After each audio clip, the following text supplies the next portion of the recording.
Tell us about your characters, Angel and Mitch, and what attracted you to these roles.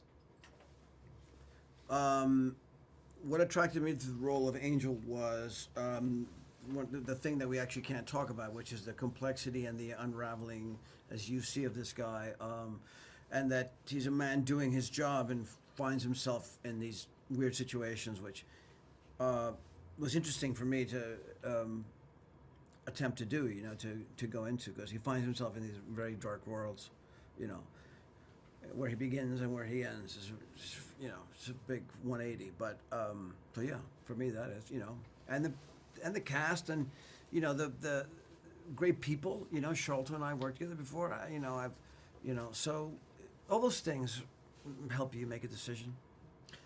What attracted me to the character of Mitch was the sort of what I considered to be the innate comedic potential in a character that used to be a serious kind of badass mercenary special forces dude, has found like his spiritual center and is trying to turn his life around and is out helping people in Haiti and trying to do good in the world, and then gets dragged back into like the mess that is trying to leave behind.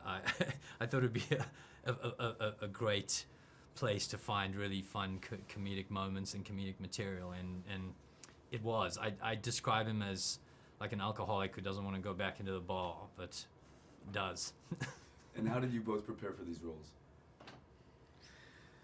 Man, did a lot of the prep work at home. And you make your choices, and then but really this was the environment informed a great deal. We made up some stuff as we went along. There's scenes, there's stuff I shot that was not in the script where we just sort of pieces. So it's tough to prepare for that. But if you leave yourself open and loose, I think the world will deliver you. If you don't, without making a meal out of it. You got to just play it all for real. Yeah, my preparation was like I grew the beard and went to Mexico, and that's what I needed. It's like Joel, like Joel says, it's sort of in a place like that, in a film that's set in Mexico. It's like it's you feel it. The Mexico's a character in the film basically, and it's sort of it's easy to sort of just go there and just run with it. And what themes would you say this film explores? For me, the most important thing about the film for me is just that it's fun, that it's a good time and it's a good laugh. But I do think there's a lot of sort of social commentary and kind of heart under there, and it's kind of issues around the American dream and human greed and how easily power corrupts people, and there's a lot of things you can read into it. But really, at the end of the day, for me it's just a fun. It's a movie to go and take your friends and go and have a release and go and have a laugh at, because the world's going a little bit crazy as it is right now anyway. So. Yeah. I mean, what themes do I think the film explores? I think Sharlto hit a lot of them. I think greed and corruption and you watching who really is your friend and who's not your friend, and is loyalty. Loyalty. There you go. Loyalty. And things aren't what you think they are sometimes. You know what I mean? And then you have the Harry and Amanda story. They're beautiful. Love. Love and so it's I mean, all that stuff is in there, and then it's funny. And tell us about the directorial style and what it was like working with Nash. Nash is a wonderful collaborator in the sense that he really lets you go with the character, and for me it was a real pleasure because you don't get a huge amounts of opportunity on movies to improvise, and Nash really let myself and David do a lot of that in the scenes that we had together, and it's a real blessing for an actor to get somebody who trusts you to run with the role.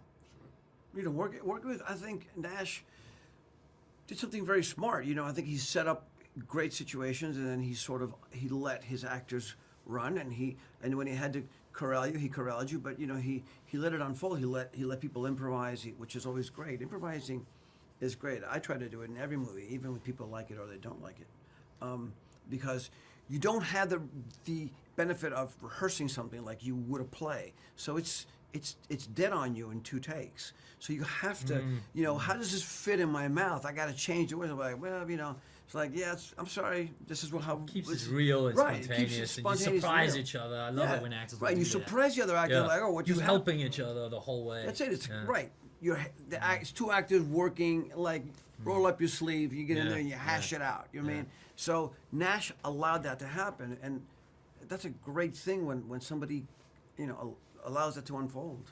And in that same vein, what was it like working with David and Charlize and the cast in general? I mean, for me, David's obviously known for much more serious roles, and I think he's going to be a real delight for audiences. I certainly hope people find his character as funny as I do. I don't think I've ever laughed as much in any movie I've done working with somebody as I did to the scenes that I did with David. It's just a very funny character in very, very funny situations, and I think audiences are in for a treat to see a character that's this unique in a Hollywood film. I mean, he's playing a Nigerian character with like an amazing sort of heart and soul, and it's just something original and fresh. Working with David, I mean, most of my stuff is with him, really. So he's, first of all, one of the nicest people you'll ever meet, and an incredibly skilled performer. So it's you have a formidable, what's coming at you. It's a great flow with him, and it just, Jesus, what a lovely guy. Yeah, he's just an outstanding guy. And then last question, real quick: what were some favorite moments, or the favorite moment from the film, and what can audiences expect? Oh man, to me there's so many fun moments. I mean, I particularly like some of the lines that Charlize comes up with, which that her character has, which is just horribly inappropriate, but just funny to hear coming from her. That she's kind of been sort of took the gloves off and just did, a crazy character like this. So that's I really, that's one aspect of the film that I really enjoy. Yeah, I think it's actually true, because she says a lot of things that maybe people are thinking but they don't say, but she says them. Yeah. Which is fantastic. I love when somebody does that. What can they expect from the film? I don't know. I hope they have a great time. I mean, it's a fun jam, Yeah, I think you can expect to have a good laugh. That's for sure. It's a very funny film, and there's some depth and meaning in it if you want to take that away, but above all else, it's just a good time at the movies and a good laugh.